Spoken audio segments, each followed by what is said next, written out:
Hello there, this is a Hillbilly Halfway to Gaza today, and we're talking about a road that's actually been made in, I think it's in Bangor, Wales. Sustrans have made the cycle path wider than the road to stop the cars, and locals are absolutely mad about it. Before we go any further, please comment, rate and subscribe and share this stuff out there so people can see it out there, because not many people see it. So down below you'll have that button, the like button and the subscribe button. Please press that button now. It really helps me out, helps the algorithm out. So let's get started. Here we are. Here's the lovely original road with these houses on the one side. Look, nice grass verge, trees, whatever. And this is coming out of a junction. This is what it was like before. So this is what Sustrans have changed it into. There. They've cut the one lane in half. And that lane on the left, the pavement, is all cycling lane now. They've removed the grass. I don't know how green that is for the environment. It's unreal. Yeah, look. Curbs now in the middle of the road. And then the one side, there's hardly any room for the cars. The locals reckon there's not enough room for cars to pass. That's looking from above. These people are insane. If you look on the right, it's also closed down the road on the right as well. These people are completely insane. Sustrans, the insane lot, trying to get you on pedal bikes. And they've even left the potholes there, look. Maddening, isn't it? Right, let's go. Squeeze drivers on route which gives them as much room as to bikes. Squeeze drivers on route which gives as much room to bikes claim it's an attack on your right to drive a car. That wasn't written very well, was it? Gives as much room to bikes as an attack on your car. The new shared user path is being built as part of a 1.2 million. They are wasting massive amounts of our money in Wales. Active travel scheme, and has been met with mixed reactions from locals who travel on 2 wheels, 4 wheels and 2 legs.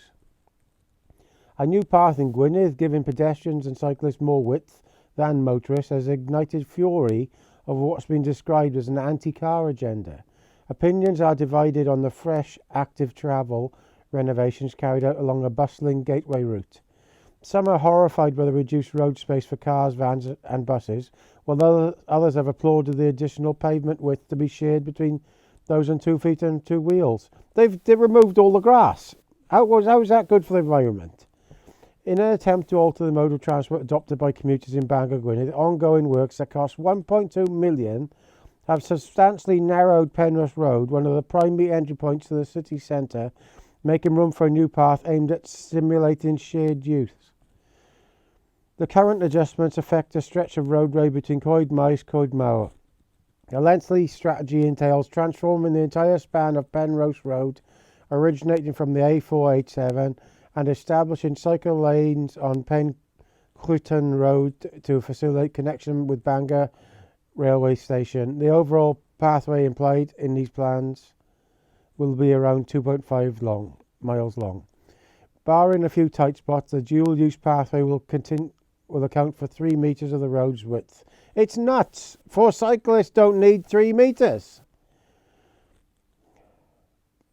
It even makes me mad reading this because it's ridiculous. Kinnaul Gwynedd stated this would reduce the residents' roadway to a mere 6 metres, reports North Wales Live.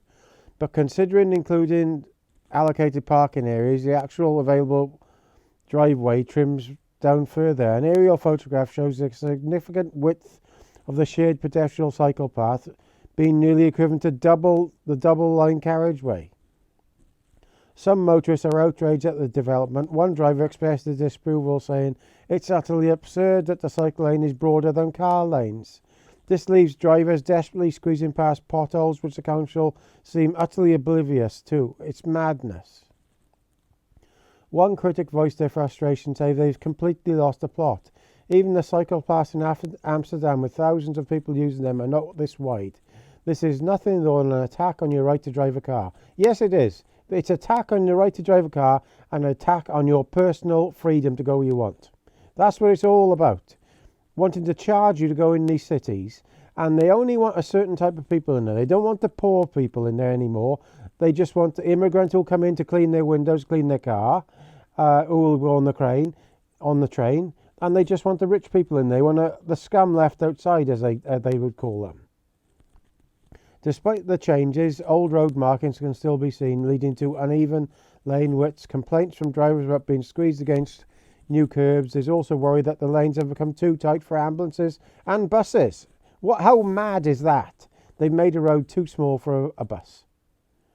Gwynedd Council insisted that the project adhered to current design standards and maintained that the road remains safe for all vehicles, but not wide enough for a bus. The council representative stated the work is ongoing, and whilst we appreciate the impact the development may cause in the short term, the road will be realigned as the work is completed in the coming months.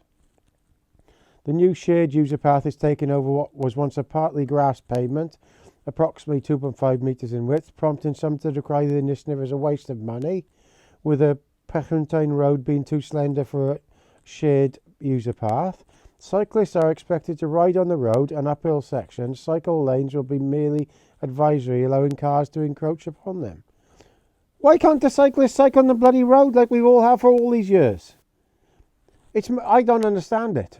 I really don't understand. Well, I do understand it. It's 15-minute cities. Plans for the final stretch leading to the railway station are still under discussion. At this juncture, Carnarvon Road is quite narrow and includes a railway underpass. A separate scheme is in work to tackle these challenges, along with a 2.5-mile stretch. New road crossings are being installed. Existing crossings are also being upgraded with drop curbs and tactile paving. The aim is to give cyclists and pedestrians frequent opportunities to cross what can be busy roads. Formal crossings will give priority to cyclists, pedestrians and wheelers. The majority of the... What is this new word, wheelers? That does get on my tits, to be honest. The majority of residents to a scheme consultation were in favour of the plans, where some 47% of respondents were very supportive of an unapproved pedestrian path through this. Moreover, almost half the respondents, 48%, said they were likely or very likely to change their method of travel if shared user path was installed. Welcoming a new scheme, one person said they felt trapped by the fast and busy road, adding, I have to pay for... You know what gets on my goat this? I have an eyesight problem, and about 10 years ago I did stick training as if I was going blind. So I had to go to my local town and learn how to use a white stick ready for when I go blind. So I went into all these council buildings, all round streets, cross roads with dark glasses on, so I was completely blind. And some of the worst problem was signs on the pavement that you couldn't see coming, and cyclists on the pavement because they're in your bloody way. Lots of these people are doing this sort of thing. I have no idea what it's like to actually be disabled. And having bikes on the same thing as a person with a wheelchair and blind is a recipe for disaster. Whoop. Well, that's it for this one. Sorry, it got me a bit knocked, that one. So that's the road as it is now. If you look on the top left, half the road gone. And if you're a bus, you're going to take up the whole road. There again. Look, if you drive down there with a bus, you're going to be taking the whole road up. And that's what it was. A perfectly good road with a nice pavement and grass. These people are losing their minds. Penrose Road is very busy during rush hour and fast routes. No more it ain't going to be when it's like this. Absolute disgrace. Sustrans cycling again, which is a civil service nudge unit, but take money out of the taxpayer's pocket under the guise of being a charity. So please comment, rate, subscribe. All the best, guys.